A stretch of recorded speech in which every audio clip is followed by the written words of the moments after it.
বাড়িতে বাংলাদেশি, হ্যাঁ, হিঙ্গলগঞ্জে তৃণমূল নেতার বাড়ি থেকে বাংলাদেশিকে ধরিয়ে দিলেন গ্রামেরই মানুষ।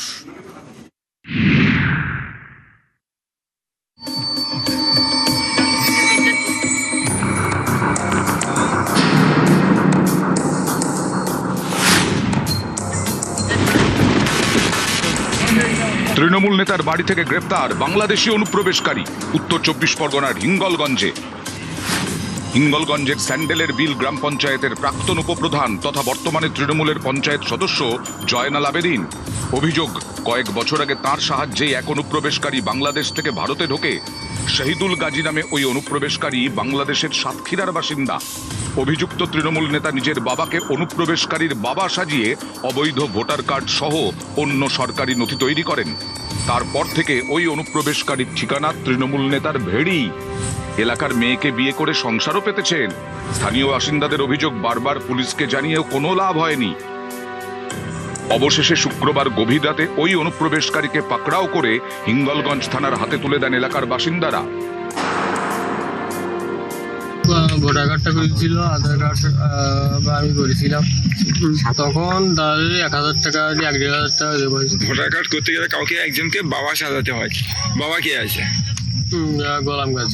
টিএমসির যে মদতে বাংলাদেশি সাতক্ষীরা থেকে এক আসামি এসে এখানে ভোটার কার্ড করে, অবৈধ ভোটার কার্ড করে বাবা সেজে জয়নাল আবেদিনকে যে আগে বাংলাদেশকে প্রশ্রয় দিয়েছে, গ্রামবাসী সেটা জানতে পেরে তাদেরকে পুলিশকে সংবাদ দেয়। পুলিশ যথাযথ সমস্ত বাংলাদেশকে সবাইকে অ্যারেস্ট করেছে।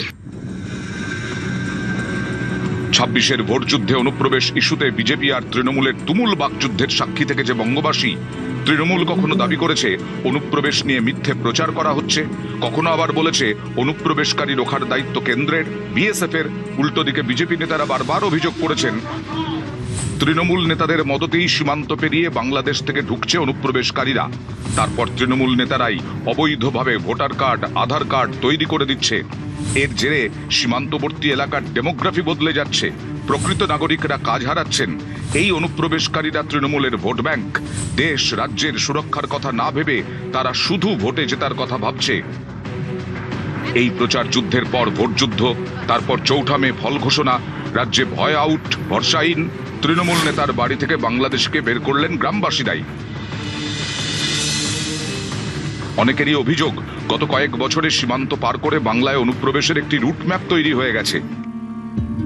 সীমান্ত পার করার আগে পশ্চিমবঙ্গে দালালদের সঙ্গে যোগাযোগ করে বাংলাদেশের লোকজন। সেই দালালরা প্রথমে ওই অনুপ্রবেশকারীদের নামে অবৈধ আধার কার্ড, রেশন কার্ড তৈরি করে।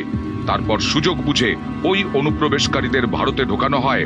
সীমান্তরক্ষীর নজর এড়িয়ে ভারতে ঢোকার পর অনুপ্রবেশকারীদের নামে ভোটার কার্ড, প্যান কার্ডও তৈরি হয়ে যায়। সেই সব নথি নিয়ে তারা কেরল, হায়দ্রাবাদ, দিল্লি, নয়ডার মতো ভারতের বিভিন্ন জায়গায় ছড়িয়ে পড়ে, সেখানে কাজ খুঁজে নেয়। এখানেই শেষ নয়, বহু অনুপ্রবেশকারী আবার ওমান, কাতারের মতো দেশে কাজ করতে যায়। তারা পাসপোর্টও তৈরি করে ফেলে।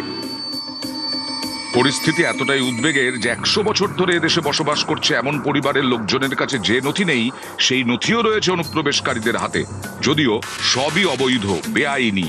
এরকমই একজন শহীদুল গাজী, তৃণমূল নেতার বাড়িতে বাংলাদেশি।